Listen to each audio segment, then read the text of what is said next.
Assalamu alaikum students, how are you? Welcome back to my channel again, and today we will discuss about the parasitic adaptations of the platyhelminthes. So without any dilation we start our topic with the name of Allah Almighty. Bismillahirrahmanirrahim. यानी कि हमने कहा कि जो Platyhelminthes है उसके different जो है वो क्लासेस होती हैं, जैसे कि इसकी क्लास ट्रीमाटोड्स हैं या फिर उसके बाद कैस्टोडा जो है वो इसकी क्लास है, ये वॉर्म्स होते हैं, ठीक है, जो कि ह्यूमंस के अंदर डिफरेंट जो डिजीज़ होती हैं उनको कॉज करते हैं, ठीक है। तो ये जो है इनकी पैरासिटिक अडेप्टेशंस किस तरह से होती हैं, यानी कि हमारी बॉडी के अंदर जब ये पैरासाइट्स एंटर होते हैं, ठीक है, तो हमारी बॉडी भी डिफरेंट डिफेंसिव जो मैकेनिज़म्स हैं उनको यूटिलाइज़ करती है इनको फिनिश करने के लिए, ठीक है। तो ये किस तरह से जो है वो सक्सेसफुली सर्वाइव करते हैं हमारी बॉडी के अंदर, और तमाम जो डिफेंसिव सिस्टम्स हैं उनके ख़िलाफ़ रेजिस्टेंस किस तरह से करते हैं, क्या क्या ये अपने अंदर चेंजिंग्स लेके आते हैं हमारे जो बॉडी का एनवायरनमेंट उसको अडेप्ट करने के लिए, तो उसको आज हम डिटेल से डिस्कस करेंगे। ये जो प्लेटीहेल्मिन्थस है ये वॉर्म्स होते हैं, ठीक है, इसकी डिफरेंट क्लासेस जो होती हैं वो वॉर्म्स होती हैं, ठीक है। ये इंटेस्टाइनल इन्फेक्शंस, ठीक है, प्लस लीवर इन्फेक्शंस जो है वो कॉज करते हैं, ठीक है। ये होस्ट की बॉडी के अंदर रहते हैं, वहाँ से न्यूट्रिएंट्स और जितनी भी इनकी लाइफ की नेसेसिटीज़ होती हैं जो कि इनके सर्वाइवल के लिए ज़रूरी होती हैं उनको गेन करते हैं, और इन रिस्पॉन्स जो है जो होस्ट है उसको डिस्टर्ब करते हैं या उसको डिस्ट्रॉय कर देते हैं, ठीक है। तो अब हम देखेंगे कि ये कौन कौन सी ऐसी अडेप्टेशंस है जो अपनी बॉडी के अंदर करते हैं होस्ट के अंदर जाकर, ठीक है, जिसकी वजह से जो है ये सक्सेसफुली अडेप्ट कर पाते हैं या सक्सेसफुली सर्वाइव कर पाते हैं in the body of the host. हम इनकी दो अडेप्टेशंस की बात करेंगे, एक मॉर्फोलॉजिकल अडेप्टेशन है and second is the physiological adaptation. Morphological adaptation का मतलब है कि इनकी जो फिज़िकल अपीयरेंस है, ये इनका जो बॉडी का स्ट्रक्चर है उसके अंदर ये क्या चेंजेस करते हैं जो कि इनको according to the post body environment adapt करने में हेल्प करती हैं। तो सबसे पहले हम बात करेंगे, ठीक है, लॉस ऑफ ऑर्गन्स, ठीक है, कि ये कुछ ऐसे ऑर्गन्स होते हैं जिनकी नेसेसिटी इनकी बॉडी के अंदर नहीं होती है, तो ये उस ऑर्गन्स को लॉस कर देते हैं। जैसे कि ये अपना साइज़ जो है वो इनलार्ज कर लेते हैं, बड़ा कर लेते हैं, क्योंकि जितना ज़्यादा इनका साइज़ होगा उतनी ज़्यादा इनकी एग की प्रोडक्शन होगी और उतने ज़्यादा ऑफस्प्रिंग्स जो हैं उनकी जनरेशन होगी। तो इस तरह से ये अपने साइज़ को इंक्रीज़ कर लेते हैं। सेकेंड, शेप, इनकी जो शेप होती है, कुछ पैरासाइट्स ऐसे होते हैं जिनकी जो डोर्सो वेंट्रली फ्लैटेंड होते हैं। डोर्सो का मतलब होता है टॉप टू बॉटम, ठीक है, यानी कि उनकी जो बॉडीज़ होती हैं टॉप टू बॉटम जो है वो फ्लैट होती हैं, ठीक है। जो ये जो पैरासाइट्स होती हैं जिनकी बॉडीज़ जो होती हैं वो डोर्सो वेंट्रली फ्लैटेंड होती हैं, यानी टॉप टू बॉटम फ्लैट होती हैं, ठीक है। वो जो है ये बॉडी इनकी पैरासाइट्स की हेल्प करती है टू क्लिंग ऑन होस्ट, यानी कि होस्ट के ऊपर जो है वो चिपकने के लिए या होस्ट के साथ अटैच होने के लिए, उसको स्ट्रॉन्गली होल्ड करने के लिए, ठीक है। कुछ ऐसे पैरासाइट्स होते हैं जिनकी बॉडी लिटरली फ्लैट होती है, यानी कि साइड्स से जो है वो उसकी बॉडी बिल्कुल फ्लैट होती है, ठीक है, और ये जो है वो इसकी हेल्प करती है। ऐसे पैरासाइट्स जिनके अंदर लिटरली फ्लैट बॉडी मौजूद होती है, ठीक है, तो वो स्कैप उनकी ऑर्गेनिजम्स की जो है ये उन पैरासाइट्स के स्कैप करने में जो है वो जिनके जब प्रीडेटर उनको जो है वो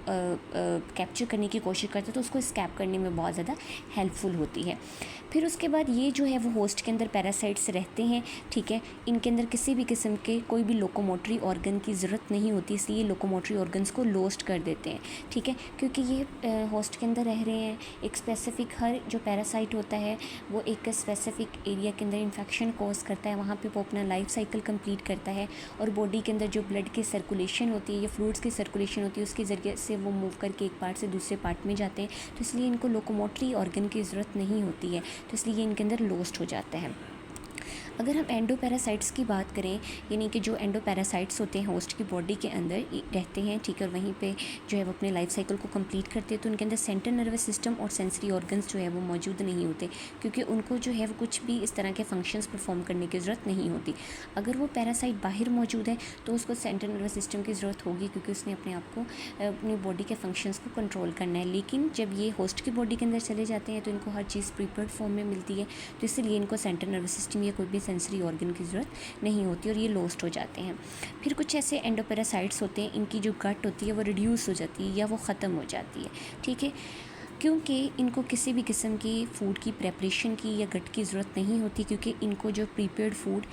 मिलता है इनके होस्ट से, ये न्यूट्रिएंट्स जो है वो अपनी बॉडी सरफेस के ज़रिए एब्जॉर्ब कर लेते हैं, इसलिए इनको किसी भी गट की ज़रूरत नहीं होती, तो गट जो है वो इनके अंदर लॉस्ट हो जाती है, ठीक है।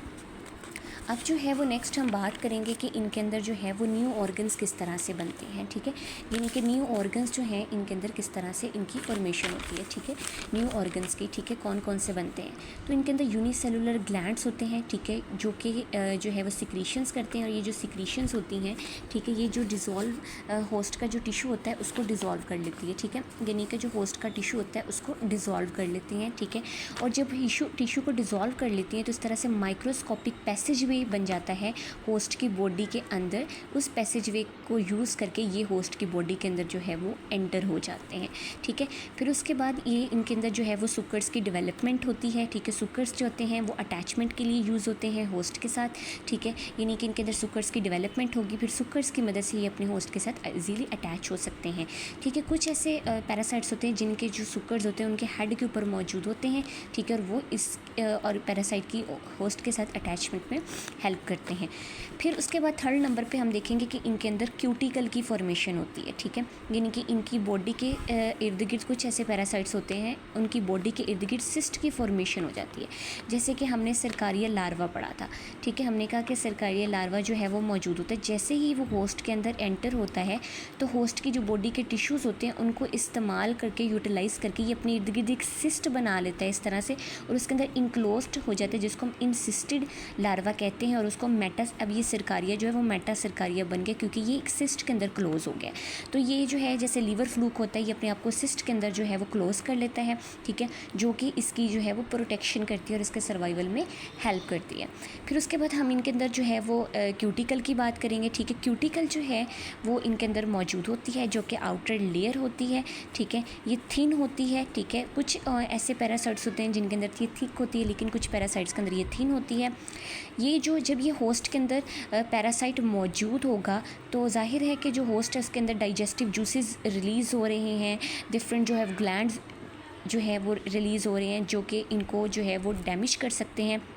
इन पैरासाइट्स को। तो ये क्यूटिकल जो होती है वो इन पैरासाइट्स की सरफेस के ऊपर मौजूद होती है, जो कि इनको डाइजेस्टिव जूसेस या के जो होस्ट के होते हैं उनसे प्रोटेक्ट करती है। प्लस इनकी एडहियन यानी कि अटैचमेंट टू होस्ट के अंदर भी ये जो है वो क्यूटिकल हेल्पफुल होती है, ठीक है, क्योंकि ये जो है वो इलास्टिक इन नेचर होती है, ठीक है। अब उसके बाद ये जो क्यूटिकल होती है ये फूड एब्जॉर्प्शन के अंदर भी इनकी हेल्प करती है, यानी कि हम ये कहते हैं कि कुछ ऐसे पैरासाइट्स होते हैं जो कि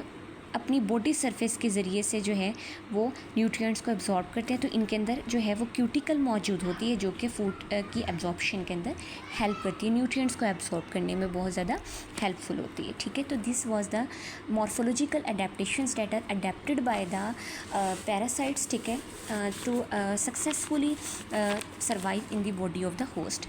next we will discuss about the physiological adaptations. हम फिजियोलॉजिकल अडेप्टेशंस की बात करेंगे कि अब फिजियोलॉजी का मतलब इनकी बॉडी के अंदर के फंक्शंस, ठीक है, इंटरनल फंक्शंस, ठीक है, किस तरह से चेंज होते हैं जिसकी वजह से ये अपने आप को अकॉर्डिंग टू द इन्वायरमेंट या according to the host body adapt कर लेते हैं। तो फर्स्ट इनके अंदर इंट्रासेलुलर डाइजेशन होती है, जो फ्लूक्स होते हैं क्योंकि वो टिश्यूज़ के ऊपर फीड करते हैं तो इनके अंदर इंट्रासेलुलर डाइजेशन होती है। सबसे पहले एक्स्ट्रा सेलुलर डाइजेशन होती है, जिसके अंदर क्या होता है कि जो एंजाइम्स होते हैं वो ब्रेक डाउन करते हैं फूड की और न्यूट्रिएंट्स की फॉर्मेशन करते हैं। और जो इंट्रासेलुलर डाइजेशन है वो फर्दर न्यूट्रिएंट्स की प्रोसेसिंग होती है, ठीक है। तो ये जो फ्लूक्स होते हैं ये टिश्यू जो एलिमेंट्स होता है होस्ट का उसके ऊपर फीड करते हैं और न्यूट्रिएंट्स को जो है वो एब्जॉर्ब करते हैं, ठीक है। सेकंड ऑस्मो रेगुलेशन, ठीक है, ऑस्मो रेगुलेशन ये जो है इनके अंदर जो ऑस्मोटिक प्रेशर होता है इनके अंदर बिल्कुल सेम होता है जस्ट लाइक द होस्ट, यानी कि जिस होस्ट के अंदर ये मौजूद होंगे उनका ऑस्मोटिक प्रेशर इनका ऑस्मोटिक प्रेशर सेम होता है, जिसकी वजह से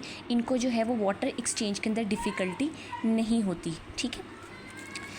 ये इजीली जो है वो वाटर की एक्सचेंज इनकी बॉडी के अंदर आ सकता है, जा सकता है और इनको किसी भी किस्म की कोई भी प्रॉब्लम फेस नहीं करनी पड़ती क्योंकि इनके अंदर और होस्ट के अंदर जो ऑस्मोटिक प्रेशर होता है वो सेम होता है।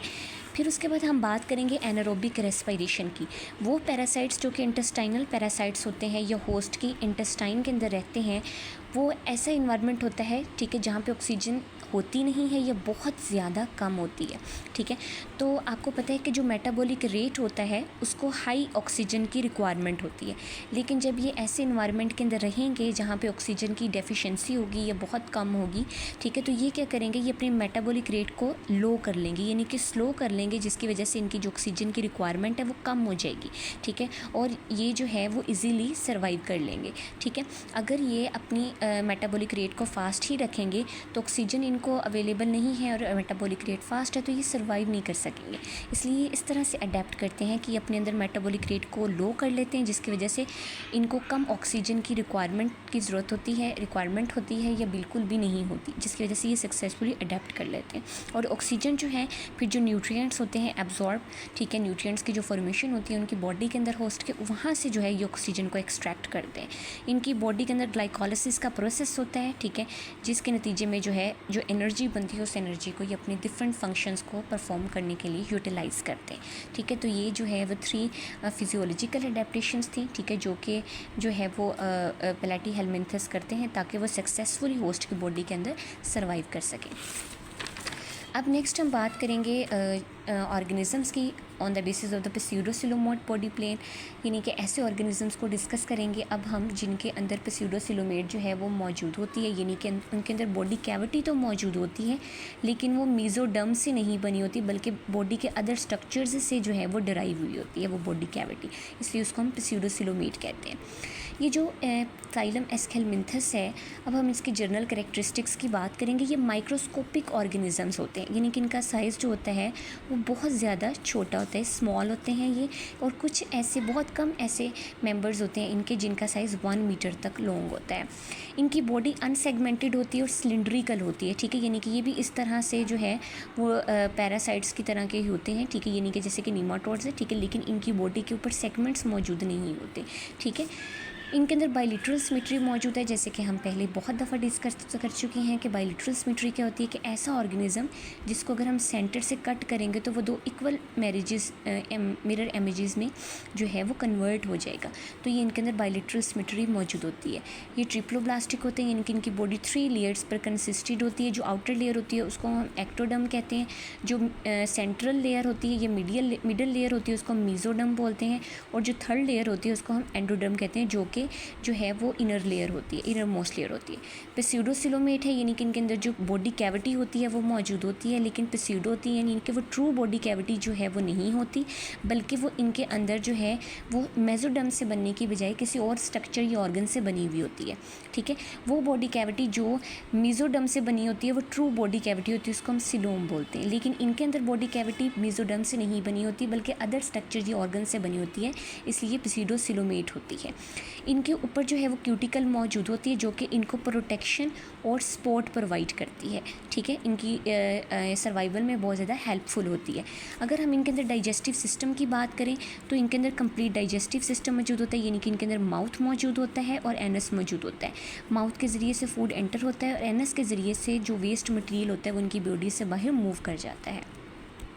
अगर हम सेंट्रल नर्वस सिस्टम की बात करें तो वो इनके अंदर मौजूद नहीं होता, ठीक है, क्यों? क्योंकि ये जो है वो, ठीक है, एस्केलमिन्थस के जो मेंबर्स होते हैं, ठीक है, वो एक प्स्यूडोसिलोमेट होते हैं, ठीक है, वो बायलिटरल सिमेट्री उनके अंदर होती है, ट्रिप्लोब्लास्टिक होते हैं, इसलिए उनके अंदर सेंट्रल नर्वस सिस्टम जो है किसी भी किस्म का मौजूद नहीं होता, गैंग्लिया वगैरह, ठीक है। अगर हम इनके रिस्पायरेटरी सिस्टम की बात करें तो रिस्पायरेटरी सिस्टम के लिए इनके अंदर कोई भी स्पेशलाइज्ड जो रिस्पायरेटरी स्ट्रक्चर्स होते हैं वो मौजूद नहीं होते, बल्कि बॉडी सरफेस के ज़रिए ही ये गैसेस का एक्सचेंज करते हैं, यानी कि ऑक्सीजन को एब्जॉर्ब करते हैं और कार्बन डाइऑक्साइड को अपनी बॉडी से रिलीज़ करते हैं। अगर हम इनके एक्सक्रीटरी सिस्टम की बात करें तो इनके अंदर प्रोटोनेफ्रीडिया मौजूद होता है जो कि ट्यूब्यूल्स होती हैं स्पेशलाइज, जो कि फ़िल्टर करती हैं वेस्ट को, और फिर एनएस के ज़रिए से इनकी बॉडी से बाहर जो है वो वेस्ट मूव कर जाता है, ठीक है। फिर उसके बाद हम बात करेंगे इनके हैबिटेट की, तो ये फ्रेश वाटर के अंदर भी रहते हैं, मैरीन इन्वायरमेंट के अंदर, टेरेस्ट्रियल इन्वायरमेंट के अंदर, फ्री लिविंग और पैरासिटिक लाइफस्टाइल भी इनका होता है, यानी कि ये as a parasites of individuals भी अपनी लाइफ को गुजारते हैं।